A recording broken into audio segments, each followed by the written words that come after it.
I'm here to talk to you about Phytophthora cinnamomi. This is part of the Wild Otways Initiative project, funded by the Australian Government and the Corangamite Catchment Management Authority. The Wild Otways Initiative is a program of investment on behalf of the Australian Government, looking at a number of themes and issues or sub-projects in relation to the management of biodiversity in the Otway Ranges. This particular project relates to Phytophthora cinnamomi, and the broad objectives, of course, are protecting plant and animal biodiversity in Otways and Bells Beach, Ironbark Basin, Great Ocean Road, hinterland from Phytophthora dieback. Phytophthora dieback has been introduced to you by Dave Roberts' great presentation earlier on, and we're going to take a deeper dive into it now. And we'll do that by, I think, myself personally, I always try and think global, act local. If I think global, act local, I run less of a risk of getting caught in my own business. So I'm going to do just a very brief, and it's definitely an incomplete introduction to Phytophthora diseases in natural ecosystems. The Ecological Society of Australia ran its annual conference in Tasmania 2 years ago. They had a two-day symposium just on Phytophthora dieback in Australia. The breadth and depth of the subject is very broad indeed. But I want to give you just a brief idea of a global view. Nested under that is the national view. And really that investment into the Wild Otways Initiative is driven by national legislation. Dave hinted to the fact that we do what we do according to the frameworks and the rules and the processes of legislation of the democratically elected governments of the day. That's how we work. And that's the national view that we have. And nested under that is our view, acting local in the Otway Ranges. And really just going to give you a brief overview of the Wild Otways Initiative objectives and just a couple of touches onto highlights so far. Firstly, we're going to go to New Zealand. We're going to go across to the ditch. This tree here is Tani Mahuta. Tani Mahuta is a tree of very deep cultural significance. Tani Mahuta is a kauri tree and is deeply important to the traditional landowners of the Waipoua forest in Northland in New Zealand. Kauri trees are really fabulous trees to be able to see and witness and experience the environment that they create when you're in Waipoua forest or other kauri forests in New Zealand. Tani Mahuta has a problem, despite being probably 2,000 years and being considered for an approximate translation, the Lord of the Forest in Northland. Tani Mahuta has a problem, and that problem is kauri dieback. One of the most striking things that you can see when you go to Waipoua forest or any of the Northland kauri forests is the impact of a Phytophthora disease on these majestic trees, killing the trees and leaving these terrible stark reminders, these skeletons of what the trees once were. Kauri dieback is caused by, most likely, a Phytophthora called Phytophthora taxon agatha. But that group of Phytophthora, or that genus of plant diseases, the Phytophthora diseases, are recognised internationally as one of the biggest threats to the world's biodiversity. Phytophthora occur all over the place. Phytophthora ramorum, sudden oak death, is one that is emerging as really a devastating and challenging issue in North America. The kauri dieback is something that we see and witness in New Zealand. I'm going to move back across the ditch, and I'm moving across to Wadjuk country, Western Australia. These plants that you see in front of you are known as balga. That's the Wadjuk Noongar name for grass trees. they create this fabulous vertical complexity and richness and identifiable landscape through many Australian ecosystems. Balga have a problem, and the problem they have is this. Balga are very susceptible to Phytophthora cinnamomi that causes Phytophthora dieback. One of our colleagues on the Wild Otways initiative took this photo for me last night as she was going home from work. It's a fire impacted area of grass tree habitat near the Stirling Ranges in the south of Western Australia. The bare earth section is an ulceration of Phytophthora cinnamomi that has killed the grass trees. We've got a couple of sick grass trees that are trying to resprout post-fire. And back in the line is the dieback front as it's marching through that grass tree habitat on the south coast. In the background, you can see the Stirling Ranges. And despite working with Dave Roberts, we've never ever really sat down and had a coffee, but I'm sure Dave is looking at this habitat and going, gee, that reminds me a bit of the Grampians. And I think Dave has a fair bit of experience out there. And that's the thing that gets me as well, when you see southwestern Australia and you see the Grampians and you see those habitats, you go, they're quite similar, aren't they? And they're similar in more ways than one. The habitats in Western Australia are susceptible to Phytophthora dieback. The habitats in Victoria are susceptible to Phytophthora dieback. Phytophthora dieback is an EPBC Act listed threatening process. That gives us the legislative authority to act on a national level to be able to control this threatening process for the protection of our biodiversity. If we don't control this threatening process, it has a measurable and significant impact on our biodiversity. As such, there's a national threat abatement plan that provides us an overarching framework for how we can think about management of Phytophthora and how we can align how we implement management activities in a really consistent way, and we can monitor and evaluate how that is working.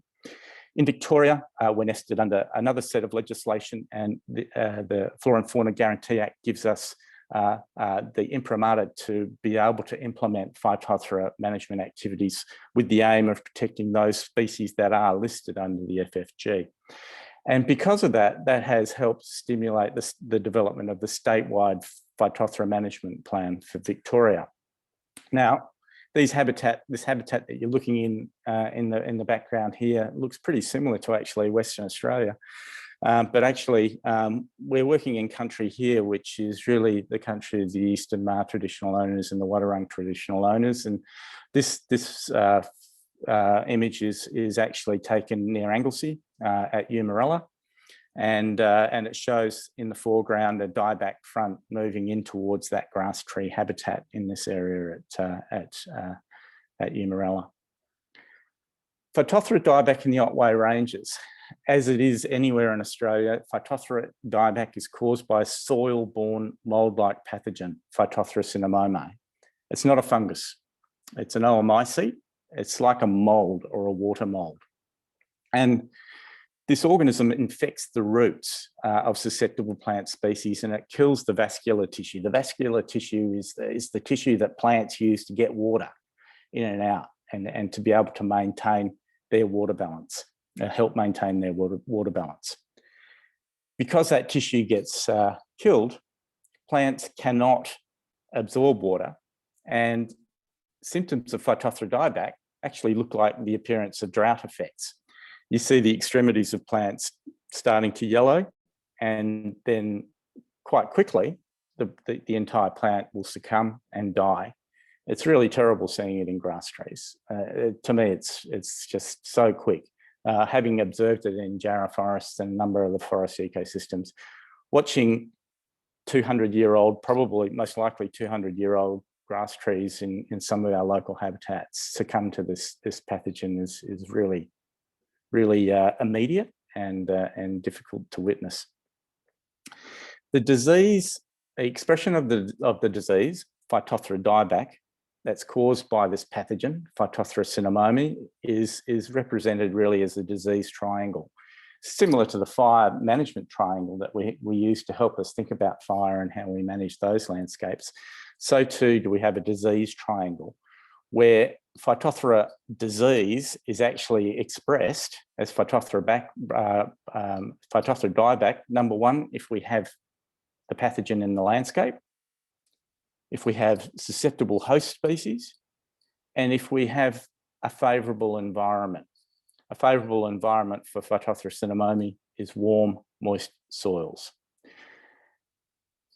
The pathogen, the susceptible hosts, and a favourable environment will lead to Phytophthora dieback.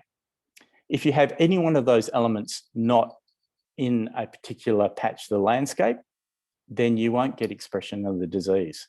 It's impossible. You can have the disease present in a favourable environment with no susceptible hosts, you won't get the disease. If you don't have the pathogen in your environment, it doesn't matter what the environment's like and how many susceptible hosts you've got, you will not get the disease. It's all about having those three factors into playing. And management of the disease is based on the disease triangle. If we can manage aspects of the disease triangle, we can manage the disease. We can create conditions where susceptible plants are a little less susceptible to the disease by, in some circumstances, applying phosphite. In that photo from southwestern Australia, you saw the Stirling Ranges in the background. That's a site that's had aerial applications of phosphite for 25 years in an effort to break the disease triangle. And it's worked very effectively. This rather extreme example shows you what you would need to do to try and eradicate Phytophthora dieback from a natural ecosystem. The reason I'm showing it is that it actually has a couple of those management tools that we try and introduce at an extreme level, I grant you, but they're management tools that we try and introduce to an area to help us manage that disease triangle. The motivation for this extreme field trial in Western Australia was that State Treasury in Western Australia identified access to basic raw materials for road building as being a significant risk to the West Australian budget and to the credit rating of Western Australia as a whole. They instructed Main Roads Western Australia to try and diversify their access to basic raw materials by really trying to deal with this issue of Phytophthora dieback. You cannot use Phytophthora infested soils to build roads, you spread the disease everywhere. So to avoid that, Main Roads are forced into the ridiculous situation of clearing pristine state forest that is dieback free to access the gravel to allow them to build roads. This is an experiment in eradicating dieback from an infested state forest.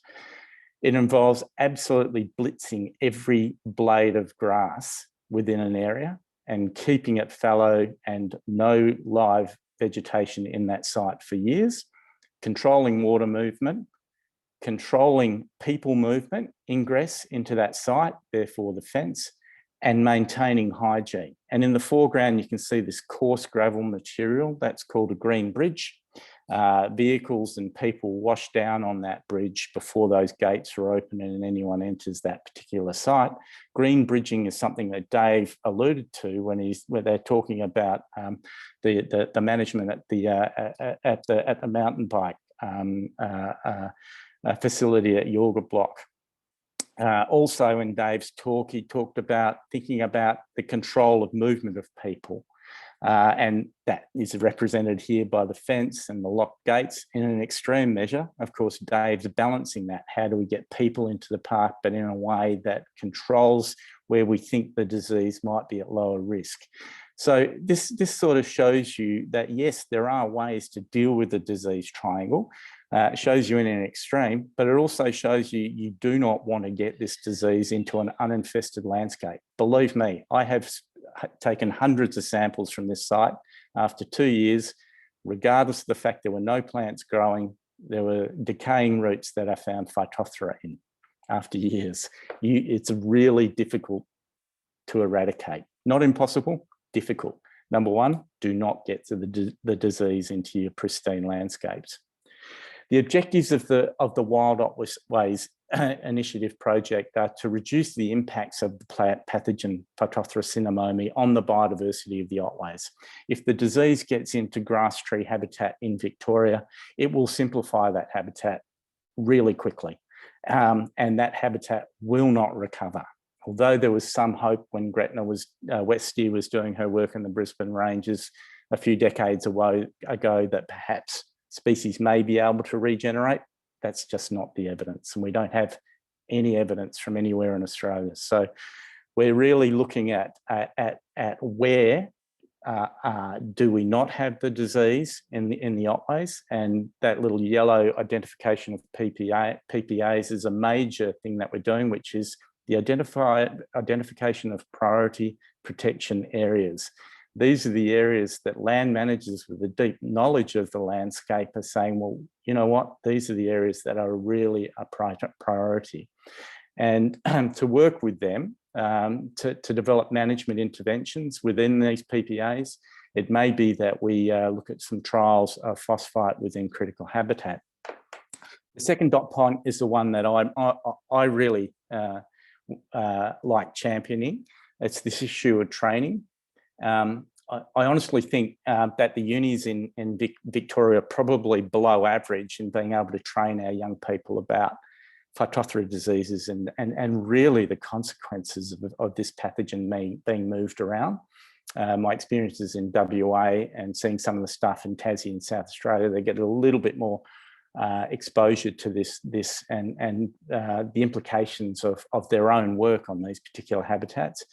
I work a lot with managers. It's where my interest is, my academic interest now is how do we actually implement management actions in a way that we're going to be as effective as possible. And in the first instance, it's that training aspect. And for me, the one thing that helps with Phytophthora management is that everyone on the job is mindful. It's as simple as that. Every action that you take, you're mindful of the disease triangle.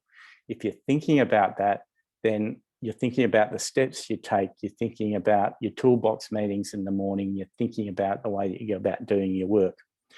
Part of the project is to increase our scientific knowledge, and we have a significant collaboration with Deakin University. I'll just talk about that in one slide shortly. My other academic interest is all about working with managers to go, oh, can we see whether or not we're having a good or bad effect? Thank you to Hamish and Mel for that outstanding presentation earlier on. That's the sort of stuff I really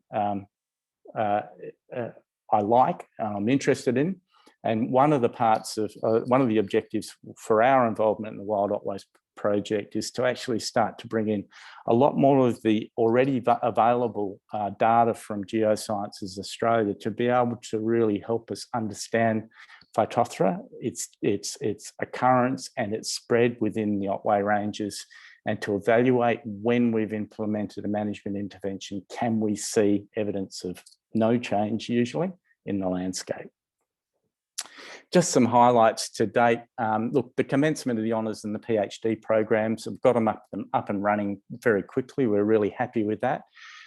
We're working with our close colleague Terry Walsh at the University of Melbourne, and we've actually been working with land managers and people who have been managing biodiversity within the region to start to tease out some of the priority protection areas for protection against Phytophthora.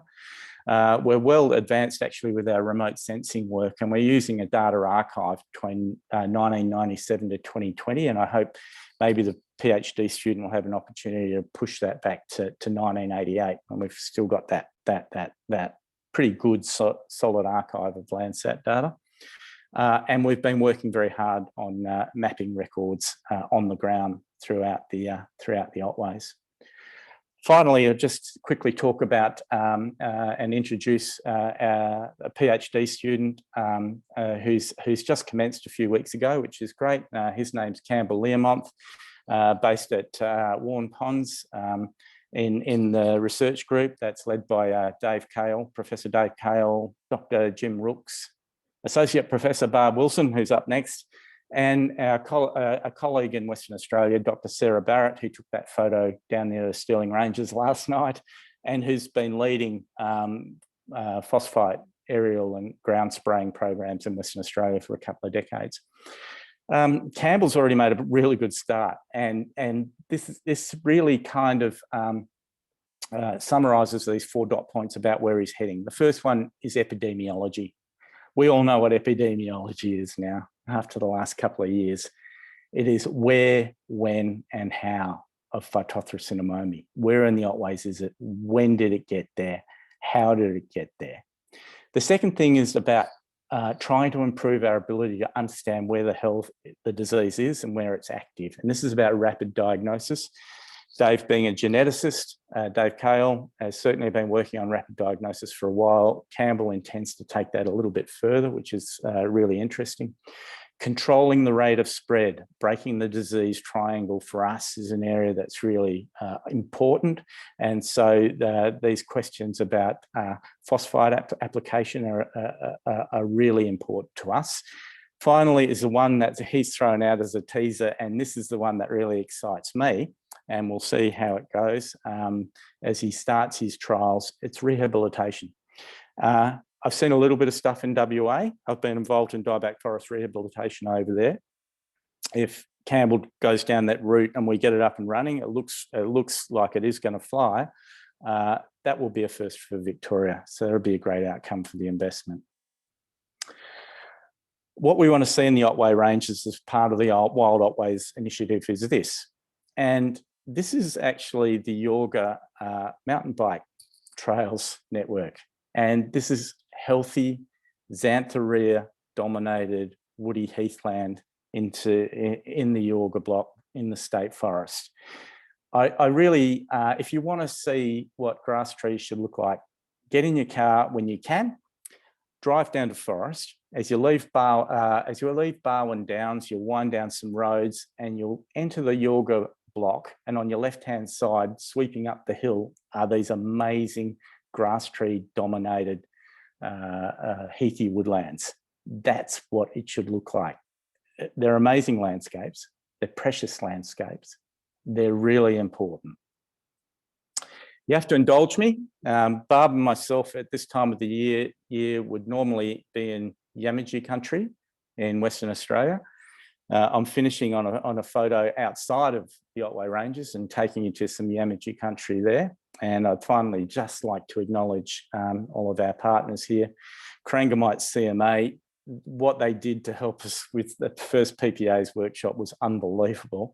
So thank you to them. Our colleagues at Conservation Ecology Centre have been really actively engaging us in their pig and deer projects, in all of the work that Mark LaPla's doing with Potoroos. That's great.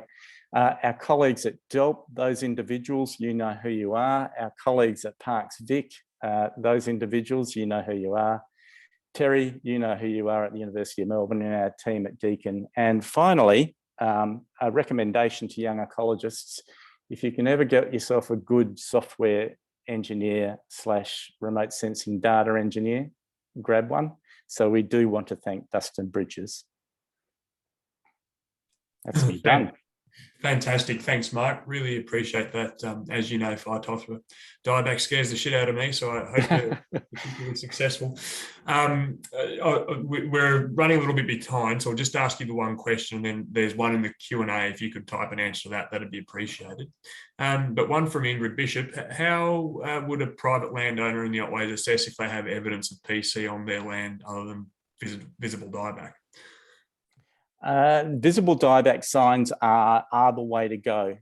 In Western Australia, there's a whole group of trained and certified practitioners called dieback interpreters, and invariably they'll walk onto a site and go, your risks are high, I can see evidence, you've got dieback. It has to be at that level. What we're doing as part of the Wild Otways initiative is to confirm we're seeing disease symptoms with remote sensing. We reckon we've already picked it up. We know we've picked it up. We know we've picked it up, and in Victoria, it's going to help us really hone in. So private landholder, someone who's in the know, give you some advice. I advise you go to Parks Vic or to DELP to actually say, can you put me onto somebody? Thanks, Mark. And if you could hop on the Q&A, there's a good question about phosphites there from Kirsten.